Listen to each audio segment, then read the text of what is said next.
మొదటి సమూయేలు 10వ అధ్యాయము 1-27 వచనములు. అప్పుడు సమూయేలు తైలపు బుడ్డి పట్టుకొని సౌలు తలమీద తైలము పోసి అతని ముద్దు పెట్టుకొని, యెహోవా నిన్ను అభిషేకించి తన స్వాస్థ్యము మీద అధిపతిగా నియమించియున్నాడని చెప్పి ఇలాగు సెలవిచ్చెను.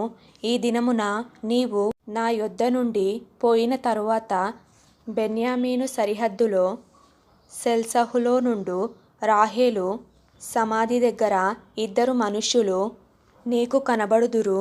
వారు నీవు వెదకబోయిన గర్దభములు దొరికినవి. నీ తండ్రి తన గర్దభముల కొరకు చింతింపక నా కుమారుని కనుగొనుటకై నేనేమి చేతునని నీ కొరకు విచారపడుచున్నాడని చెప్పుదురు.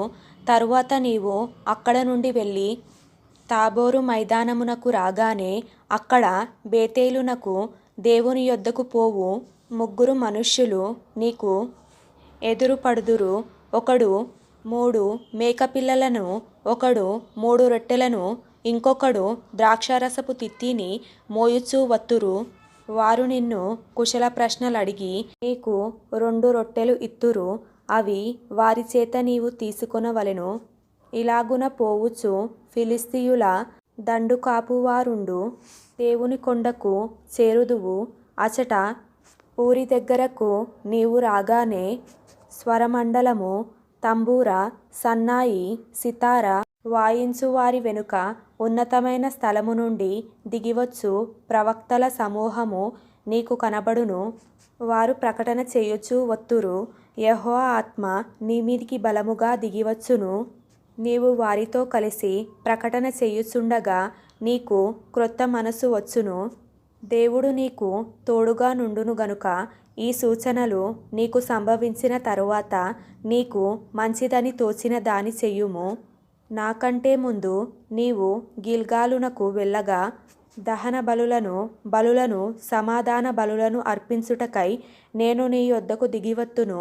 నేను నీ యొద్దకు వచ్చి నీవు చేయవలసిన దానిని నీకు తెలియజేయు వరకు 7 దినముల పాటు నీవు అచ్చట నిలవవలెను. అతడు సమూయేలు నొద్ద నుండి వెళ్ళిపోవుటకై తిరుగగా దేవుడు అతనికి క్రొత్త మనస్సు అనుగ్రహించెను. ఆ దినముననే ఆ సూచనలు కనబడెను. వారు ఆ కొండ దగ్గరకు వచ్చినప్పుడు ప్రవక్తల సమూహము అతనికి ఎదురుపడగా దేవుని ఆత్మ బలముగా అతని మీదికి వచ్చెను. అతడు వారి మధ్యను ఉండి ప్రకటన చేయుచుండెను. పూర్వము అతని నెరిగిన వారందరూ అతడు ప్రవక్తలతో కూడా నుండి ప్రకటించుట చూచి, కీషు కుమారునికి సంభవించినదేమిటి? సౌలును ప్రవక్తలలోనున్నాడా అని ఒకనితో ఒకడు చెప్పుకొనగా ఆ స్థలమందుండు ఒకడు వారి తండ్రి ఎవడని అడిగెను.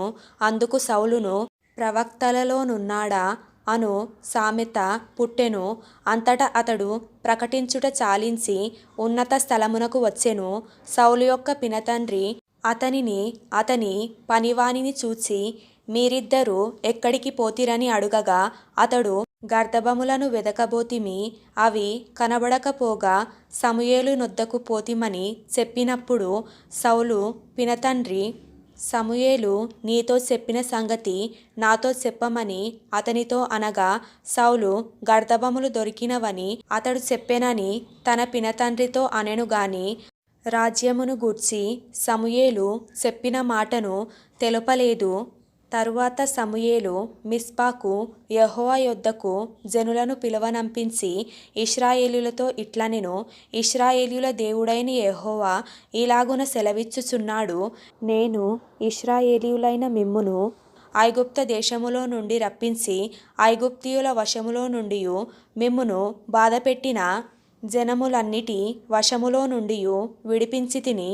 అయినను మీ దుర్దశలన్నిటినీ ఉపద్రవములన్నిటినీ పోగొట్టి మిమ్మును రక్షించిన మీ దేవుని మీరు ఇప్పుడు విసర్జించి మా మీద ఒక రాజుగా నియమింపుమని ఆయనను అడిగియున్నారు. కాబట్టి ఇప్పుడు మీ గోత్రముల చొప్పునను మీ కుటుంబముల చొప్పునను మీరు యెహోవా సన్నిధిని హాజరు కావలెను. ఇశ్రాయేలీయుల గోత్రములన్నిటినీ సమూయేలు సమకూర్చగా బెన్యామీను గోత్రము ఏర్పడెను. బెన్యామీను గోత్రమును వారి ఇంటి కూటముల ప్రకారము అతడు సమకూర్చగా మత్రి ఇంటి కూటము ఏర్పడెను. తరువాత కీషు కుమారుడైన సౌలు ఏర్పడెను. అయితే జనులు అతని వెదికినప్పుడు అతడు కనబడలేదు. కావున వారు, ఇక్కడికి ఇంకొక మనుష్యుడు రావలసి ఉన్నదా అని యెహోవా యొద్ద విచారణ చేయగా, యెహోవా, ఇదిగో అతడు సామానులో దిగియున్నాడని సెలవిచ్చెను. వారు పరిగెత్తిపోయి అక్కడ నుండి అతని తోడుకొని వచ్చిరి. అతడు జనసమూహములో నిలిచినప్పుడు భుజములు మొదలుకొని పైకి ఇతరుల కంటే ఎత్తుగల వాడుగా కనబడెను. అప్పుడు సమూయేలు జనులందరిలో యెహోవా ఏర్పరచిన వానిని మీరు చూచితిరా? జనులందరిలో అతని వంటి వాడొక్కడునూ లేడని చెప్పగా, జనులందరూ బొబ్బలు పెట్టుచు, రాజు చిరంజీవి అగుగాక అని కేకలు వేసిరి. తరువాత సమూయేలు రాజ్య పాలన పద్ధతిని జనులకు వినిపించి ఒక గ్రంథమందు వ్రాసి యెహోవా సన్నిధిని దానినుంచెను. అంతటా సమూయేలు జనులందరినీ వారి వారి ఇండ్లకు పంపివేసెను. సౌలును గిబియాలోని తన ఇంటికి వెళ్ళిపోయెను. దేవుని చేత హృదయ ప్రేరేపణ నొందిన శూరులు అతని వెంట వెళ్ళిరి.